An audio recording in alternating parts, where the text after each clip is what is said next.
Olá, meus amigos e minhas amigas. No vídeo de hoje, invertemos a ordem dos assuntos e começamos falando sobre o Oriente Médio. E olha que o que não falta é assunto, uma vez que parece que as atitudes do primeiro-ministro israelense têm deixado seus aliados cada vez mais sem condições de apoiá-lo. Antony Blinken, que é o secretário de Estado dos Estados Unidos, soltou uma daquelas declarações que faz a gente prestar atenção nesse crescente isolamento do governo israelense na comunidade internacional. Ele disse na sexta-feira que essa história de Israel expandir os assentamentos na Cisjordânia ocupada não está batendo com o direito internacional. Isso aí é um sinal de que os Estados Unidos estão precisando demonstrar apreço pelo DIP, pelo direito internacional público, mesmo que seja apenas para não ficar mal na foto. Para vocês terem uma ideia, em 2019 a administração Trump meio que deu um apoio, não oficial, mas deu, ao direito de Israel construir assentamentos na Cisjordânia, dizendo que isso não era inconsistente com a lei internacional. Bom, parece que a posição da administração Trump, ao menos nesse ponto, pode ser considerada em relação à política externa dos Estados Unidos uma espécie de passo fora da cadência. Isso pelo fato de que, antes disso, a posição dos Estados Unidos era bem clara em dizer que os assentamentos não estavam de acordo com o direito internacional. E tem mais, o Blinken estava lá em Buenos Aires dando uma coletiva de imprensa e falou que os Estados Unidos ficaram bem decepcionados com o anúncio de Israel de que planeja construir novas moradias na Cisjordânia ocupada. Segundo ele, isso não ajuda em nada a alcançar uma paz duradoura. Veja só o que ele disse. Isso também é inconsistente com a lei internacional. Nossa administração mantém uma firme oposição à expansão dos assentamentos. E, no nosso julgamento, isso só enfraquece, não fortalece a segurança de Israel. Veja como a administração anterior destoava desse ponto. Se voltarmos um pouco no tempo, em novembro de 2019, o secretário de Estado na época do Trump, o Mike Pompeo, anunciou que Washington não via mais os assentamentos de Israel em terras da Cisjordânia, que foram capturados na Guerra do Oriente Médio de 1967, como inconsistentes com a lei internacional. Bom, concluímos que antes os Estados Unidos achavam os assentamentos ilegais. Durante o governo de Trump houve um movimento fora da curva e agora a posição voltou a considerar a ilegalidade. Quando digo que a posição de Trump foi um passo fora da curva, fora da cadência, eu estou considerando que essa posição de ilegalidade dos assentamentos foi mantida durante as 4 últimas décadas, tanto em governos republicanos quanto em governos democratas. E apenas durante 10% desse tempo, ou seja, nos 4 anos de Trump, essa posição foi temporariamente modificada. E Blinken teria colocado o pé direito novamente batendo junto com o bumbo, se é que você me entende. Bom, gente, os palestinos e a comunidade internacional também veem a transferência de civis de qualquer país para terras ocupadas como ilegal. Isso segundo a Convenção de Genebra de 1949 e resoluções do Conselho de Segurança das Nações Unidas. Então não é de se admirar que muitos países condenam essa situação. O primeiro-ministro israelense Benjamin Netanyahu apresentou o que ele chama de dia seguinte em Gaza. O documento destaca que Israel manteria o controle de segurança sobre todas as terras a oeste do Jordão, e isso inclui a Cisjordânia ocupada e Gaza. O grande problema é que essas são as áreas onde os palestinos aspiram a estabelecer um Estado independente.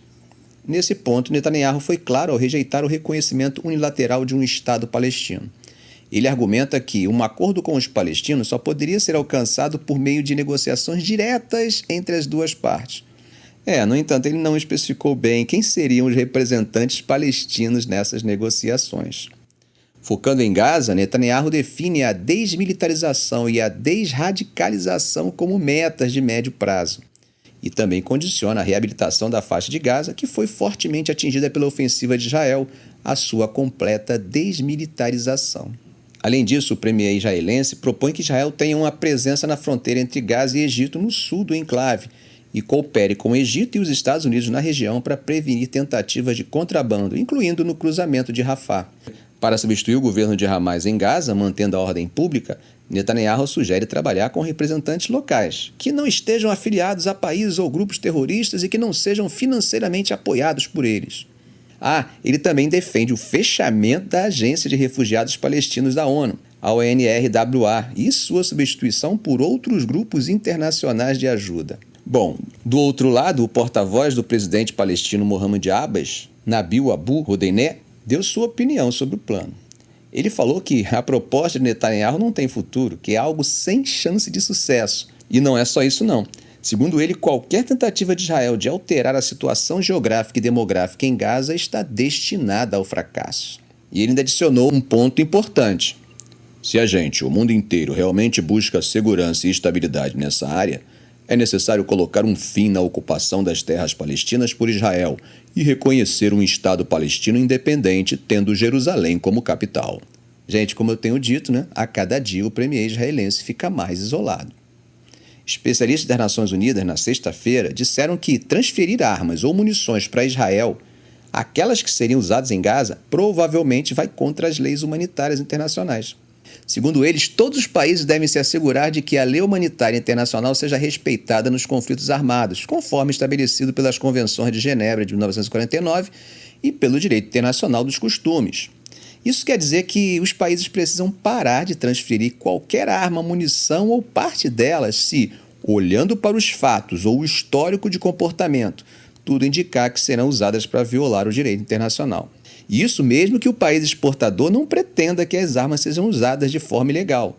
Ou talvez não saibam com certeza que seriam, mas se houver um risco evidente, essas transferências são proibidas.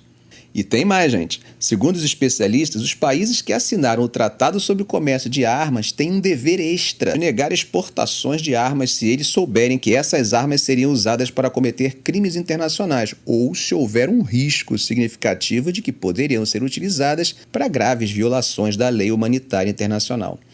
Eles chamam a atenção também para a necessidade de um embargo de armas contra Israel de forma urgente.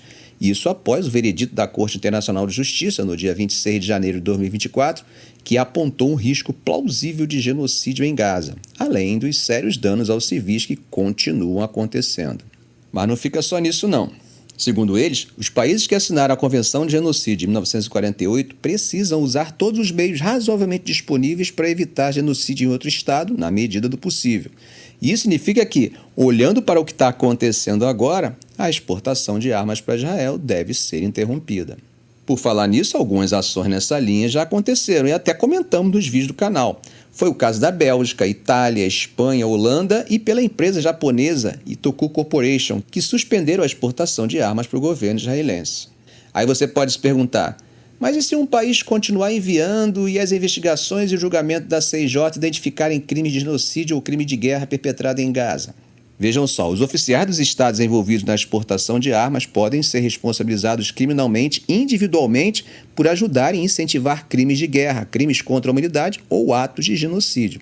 Nesse caso, indivíduos seriam julgados. Gente, pode não parecer, mas é bem sério isso. Mas já que estamos esclarecendo sobre o direito internacional, nesses casos existe o chamado princípio de jurisdição universal. E todos os estados podem investigar e processar esses crimes, além, é claro, do Tribunal Penal Internacional. Mas também não podemos esquecer que, da mesma forma, as transferências de armas para o Hamas e outros grupos armados também são proibidas pelo direito internacional. Bom, gente, agora vamos falar um pouco da Ucrânia, que, como sabemos, completa hoje 2 anos de guerra.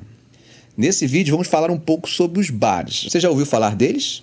Bom, quando as forças russas saíram da cidade de Balaklia, lá no leste da Ucrânia, no fim de 2022, fugindo das tropas ucranianas e debaixo de fogo de artilharia, eles deixaram para trás um grupo meio que na mão, só com voluntários para cobrir a retirada deles. Esse grupo de uns 50 homens era o BARS, que é a sigla em russo para Reserva de Combate do Exército Nacional. Uma junção de várias unidades com milhares de combatentes que o Ministério da Defesa da Rússia mandou para a Ucrânia para dar uma força para o exército regular. Um dos combatentes estava com a câmera no corpo e filmou umas 4 horas de combate. Essa invasão da Ucrânia foi a primeira vez que os BARS, que começou em 2015, mandou unidades para a luta de verdade. E pelo vídeo e mais algumas entrevistas com membros do pelotão, dá para ver que eles foram deixados lá em Balaklia sem armamento pesado, sem apoio aéreo, com um rádio que mais falhava do que funcionava e uma coordenação meio que às cegas com o exército regular. Eles estavam defendendo um cruzamento ao norte da cidade. O líder do esquadrão, Anton Kuznetsov, que era quem estava com a câmera, tentou acalmar os ânimos dizendo que devia ter um bom motivo para não ter apoio aéreo. Eles sabem que a gente está cercado, reclamou outro soldado que estava fora da cena. O Ministério da Defesa da Rússia e o Kremlin, quando perguntado sobre o vídeo ou até que ponto o exército depende dos irregulares do BARS, preferiram não comentar. Um dos vice-comandantes da Força Bas 9, que lutou em Balaklia, confirmou sua posição na unidade, mas também ficou na dele sem falar sobre as atividades. Bom, apesar da importância do grupo, o que sabemos é que nesse momento a Rússia está demonstrando superioridade no conflito. Moscou tem conseguido avançar territorialmente em algumas partes da linha de frente nos últimos meses. E a Ucrânia, que trocou sua cúpula militar no início de fevereiro, tem batido na tecla de que precisa de mais equipamento e apoio dos aliados ocidentais para levar adiante a guerra. O presidente Vladimir Putin, em pelo menos 2 ocasiões, elogiou publicamente a contribuição do Baras para a campanha russa.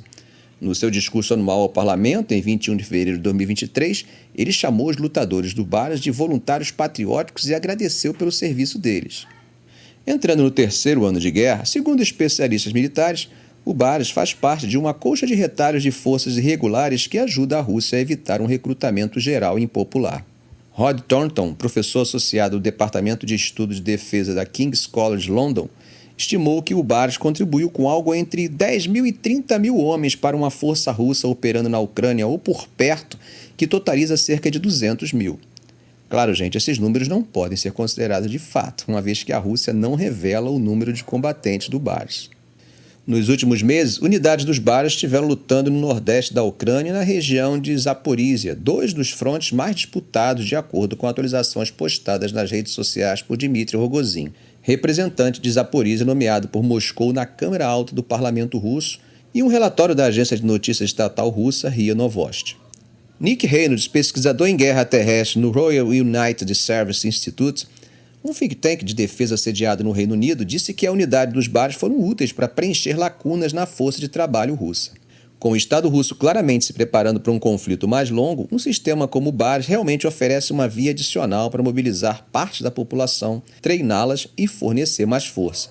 Ele comentou que o grupo mostrado no vídeo parecia não particularmente profissional ou bem treinado.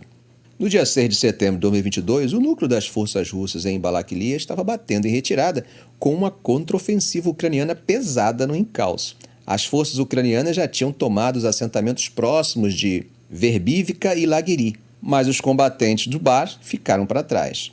O Kuznetsov, um cara de 29 anos vindo lá da Sibéria, era um dos líderes de esquadrão de um pelotão dos Bares novos, comandando por volta de 1 dúzia de homens. O vídeo que ele gravou mostra exatamente isso. O comandante do pelotão do Bar, dentro de Balaklia, deu a ordem para o esquadrão do Kuznetsov ir até um cruzamento e barrar as forças ucranianas. Eles sabiam que estariam em desvantagem em termos de armamento pelas conversas capturadas na câmera. As armas mais pesadas que o esquadrão do Kuznetsov tinham eram metralhadoras, granadas propelidas por foguetes e morteiros. 2 membros da Força Baras foram enviados para achar um lugar com sinal de rádio para contactar uma unidade de artilharia próxima e pedir apoio. Depois de umas 24 horas, eles encontraram a unidade de artilharia, mas ela já estava recuando em direção à Rússia, então não pôde ajudar. Minha primeira impressão foi que a gente tinha sido esquecido. Foi um baque psicológico bem forte. No dia 7 de setembro, que foi o último dia gravado pela câmera corporal, o esquadrão do Kuznetsov estava de olho no cruzamento de um prédio de apartamentos. Enquanto esperavam, Kuznetsov e 2 de seus homens brincavam com um aviãozinho e um tanque de brinquedo, fazendo de conta que um soldado estava pedindo apoio aéreo. Logo depois veio um relatório pelo rádio dizendo que 5 húngaros ucranianos tinham sido avistados por perto. Kuznetsov então disse ao seu esquadrão: "Certo, pessoal, vamos nos preparar para a batalha." O vídeo acaba quando Kuznetsov desce as escadas para a rua. Que a paz chegue logo e que a vida de todos os soldados e civis de ambos os lados possa voltar ao normal. Ficamos por aqui. Se esse vídeo foi útil a você, faça um comentário, compartilhe em suas redes sociais, dê um like. E é claro, se ainda não for inscrito, inscreva-se no canal e ative o sininho. Ok, gente? Um grande abraço do professor Arão Alves.